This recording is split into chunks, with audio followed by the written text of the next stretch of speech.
G'day everyone, I've just finished cleaning Satan's enclosure. You've all seen Satan before in some of my previous videos. Here he is, isn't he beautiful? Satan is a blue-tongued skink, an eastern blue-tongued skink native to this area or to my home country of Australia. I'm saying that because those of you from Australia watching may be surprised to know that Satan has been very famous over in the United States just recently.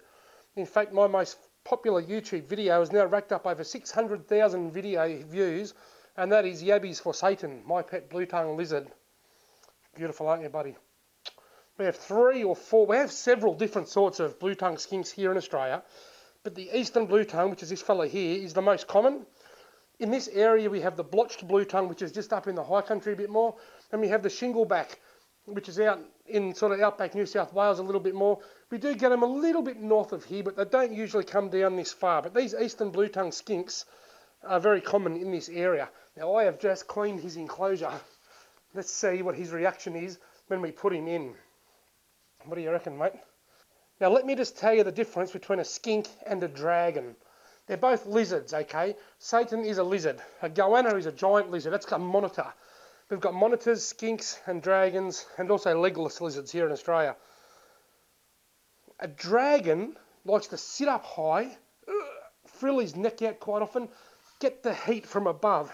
They like to sit in the sun and get the heat from above. A skink, whether it's a blue-tongued skink, a Cunningham skink, a copper skink, or one of the garden skinks, or many hundreds of other different varieties of skinks we have here, skinks like to get their heat from below. And that's why they have really short legs, just like Satan does. And they sit on heat mats like that, or they sit on the road and they're prone to being run over, or they'll sit on hot rocks to try and get the heat from below. So Satan, the eastern blue-tongued skink, come and meet your new enclosure. Rightio. I'm barely fit into the frame here. Hello. Now, I apologise if my voice is a little bit funny at the moment. I'm just getting over a serious dose of the man flu, folks. It hasn't been good. Look at this, Satan. I've just cleaned all of your enclosure. I haven't used any soap anywhere other than on the glass. I used glass cleaner on the glass. Everything else was cleaned with nothing but just straight hot water. I took everything out. I cleaned the entire enclosure back to just an empty enclosure. I'm going to put him on his heat mat because he's been out of here for a while. We'll see how he goes. He's on his heat mat there now. That's where all his warmth is. There is globes up here to put heat lamps in to shine down. They are more suitable for many python varieties and also for dragons.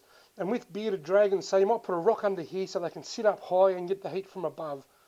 But as I stated earlier, the skinks like to get the heat from below. He's got a hideout under here. He already had that log in the enclosure before I cleaned it, but he had a good clean out. He's still got a rock there, and you'll see that I've put his rock up nice and close to the window. That's because quite often Satan likes to sit up nice and high near the window and just look out and see what we're doing.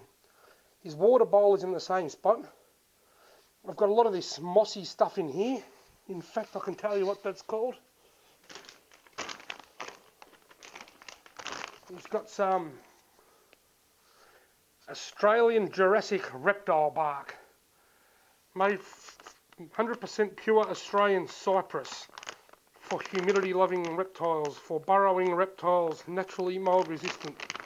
Satan could probably be classed as a burrowing reptile. Blue-tongues like to hide under a lot of foliage and this sort of stuff out in the wild. I put 2 bags of that in there. Basically it's just bark, shredded bark. And I put some of this reptile bedding, which is all of this basically big sawdusty sort of stuff in there. Originally I had sand in there. A lot of the doomsayers on YouTube told me that the sand would be no good and he'd get all the sediment in his stomach when he ate his yabbies and his snails. In all honesty, it made no difference. He was fine with it. But I just thought I'd give him a change of scenery. What do you think of that, buddy? You're just taking your time getting used to it, aren't you? I'll give you a pat. Climbing up nice and high over here.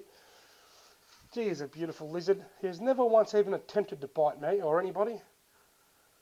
He is non-venomous, like all lizards in Australia. He cannot kill you or make you sick. Some lizards, particularly the bigger monitors, can get a lot of bacteria and stuff in their mouth if they feed on carrion, which is rotting flesh. The big lace monitors are particularly nasty for that. So even though they're not venomous, if they bite you, they can inflict a nasty infection as well as shred your hand to bits or wherever they bite you. The blue-tongued lizards are completely harmless. And let me just say, I'll put my head on camera because this is an important announcement. Let me just say that if you've got kids and you're contemplating getting a pet of some kind, don't look past the eastern blue-tongued lizard, or if you're watching from the United States, the eastern blue-tongued skink. I'm not sure what the rules and regulations are over there. Here in Australia, we're not allowed to have reptiles that aren't native to Australia. They're forbidden. There's no pets apart from zoos that have introduced reptiles. But I have noticed on a lot of American YouTube channels that pythons are quite common over there, and being a lover of music that I am, I've noticed that Kerry King, the lead guitar, or one of the lead guitarists for Slayer, has a massive collection of pythons. Kerry loves snakes, a bit like me. But anyway, folks, there's his enclosure, all clean. Satan, the blue-tongued skink. I think we should call this enclosure Hell. I've just cleaned hell for Satan. It sounds nasty. One of my last videos, one of my recent videos, Yabbies for Satan, my pet blue-tongued lizard. It's gone a little bit viral in America. The animal rights people hated the fact that he was eating live yabbies. My wife just last week put a video up on her YouTube channel, check it out, Loretta's Funky Videos, of a heron, a white-necked heron or a Pacific heron, hunting in a dam and eating live yabbies. No humane person come and killed the yabbies first for the heron. The heron done it itself. When I go fishing and I use a live yabby for bait, the fish eat the yabbies. When I'm not fishing and the fish are just in the environment eating themselves, feeding themselves, they eat live yabbies. But when Robbie Alexander gives a live yabby to a lizard, he's cruel. And I had some really nasty comments. One woman even said, "I hope you get cancer and die." I hope you get cancer and die. What a nasty thing to say to someone. I really couldn't give a shit myself. I just think it sucks to be her if she's that... her life must be pretty miserable if she has to wish getting cancer upon someone. Although she's never actually been touched by the insidious disease that is cancer that members of my family have had. But anyway, folks, there's Satan's new enclosure. Satan's happy, and he's waiting for his next feed of yabbies, I think. I'm going to leave him alone now, and I've no doubt in the next few days that tree will get knocked over and all this dirt will be over the heat mat and he'll just rearrange the whole place.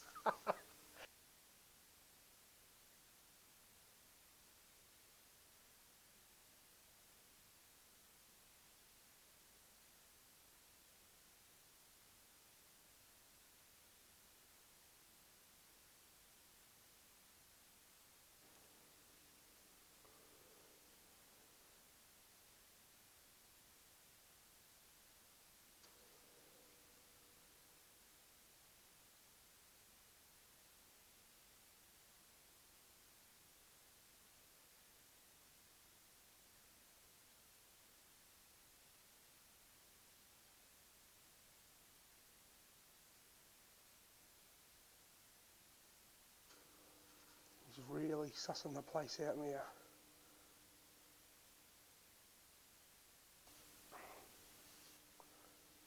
Have a look at that, eh? Satan has been in his enclosure, which I've named Hell. Satan has been in his newly cleaned hell for all of about 5 minutes. He's not one bit fussed about all the renovations. He's just said, "Show me the banana." He loves his banana. Look at him go. He's eating banana like a chimpanzee sitting in the top of a rainforest, eating a banana, looking down, watching Tarzan, catching barramundi while drinking a stubby of Carlton Draft. Oh, I come up with some bullshit sometimes.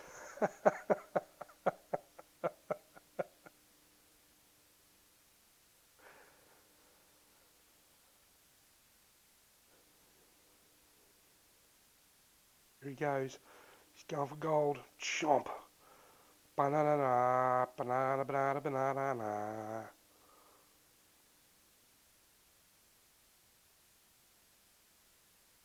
If you've liked this video, and if you like Satan, make sure you subscribe because I do upload videos with Satan in it from time to time. It is predominantly a fishing channel, but yabbies are a part of Satan's diet, and I've got to go yabbying, which is related to fishing, to catch the yabbies for Satan. And Satan's been the biggest hit on my fishing channel, so if you like Satan and you want to see him in the future, just make sure you subscribe. Here he is, about to go and stick his head in the water. And just remember, folks, what I said. If you've got kids and you want to introduce them to a low maintenance pet, you can't go past a reptile, in particular a blue-tongued skink. In the winter, in these temperate zones, I let him go to sleep and I don't even feed him for about 3 or 4 months. I only have to feed him every couple of days now. You only clean his enclosure every once in a while. You can go away for a couple of days and it's not critical. Any more than that, you might want someone to come and feed him. But my daughter loves him. She's 7 years old, and every time we get a visitor, the first thing that Holly does is go and get Satan out of the enclosure and show him. She's very, very proud of the fact that she can hold a lizard. Thanks very much for watching.